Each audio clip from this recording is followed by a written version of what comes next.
The Mass Effect board game is currently finding itself in some controversy. In my honest opinion, they brought this one on themselves. Not simply because they decided to include social issues, but rather because of how they responded to some negative reviews. If you are confused, allow me to provide you with some context. For those who might be unaware, Mass Effect has a board game. It is described as a cooperative, story-driven game designed by Eric M. Lang and Calvin Wong Tze Loon. It's tailored for 1 to 4 players and emphasizes narrative gameplay. Priced at approximately £40, it offers optional miniatures and a well-regarded rulebook, making it a great choice for fans of the Mass Effect franchise. Despite the description, the reviews for the game are somewhat mixed. For what it is worth, the board game has an interesting concept. It is story-based, and thus, you can play through it multiple times. They give you different types of missions and objectives that can make it interesting to play. Overall, it does feel like they put a lot of effort into the overall package. If you are a collector, it might be an interesting addition to have.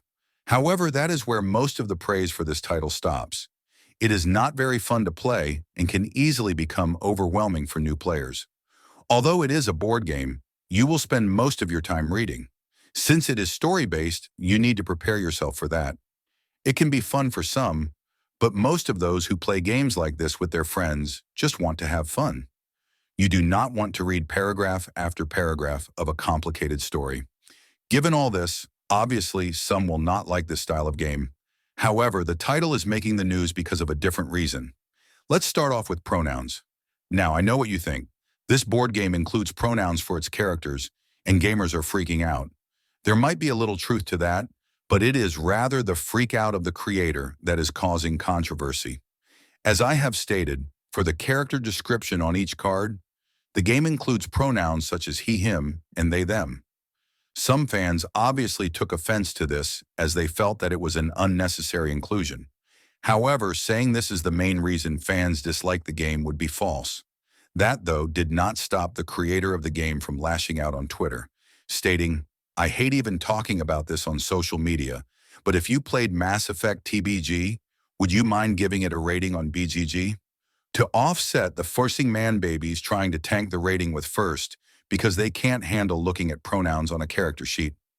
In response to this, one Twitter user said, "Good sir, I was about to get the right on BGG and do that, because you're Eric Lang, and I will always respect you. But maybe you should reflect, listen, and stop centering your politics in a space others want to feel included in." Eric responded back to that by simply stating, "Nice try." He later followed it up by stating, "Deleted the stupid post because, well, you know why. I hate deleting posts that I stand behind, but fuck it. Twitter sucks so fucking much."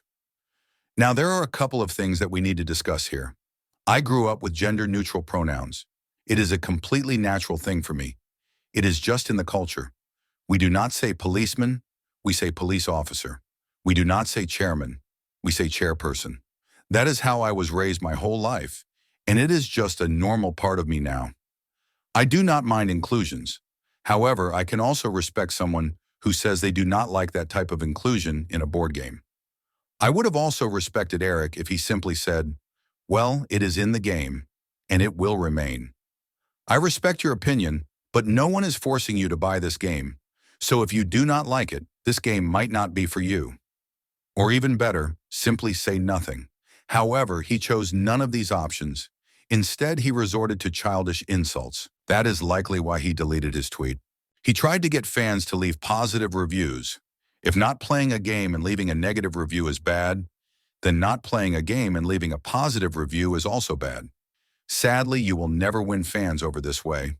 I remember a time when gamers were considered customers. You are selling a product. You have a right to sell any product you want, but listening to your consumer is generally good business practice. The individual customer is not always right, but as a collective, if enough people are pushing back, it is likely good to listen. Resorting to name-calling is not the best approach.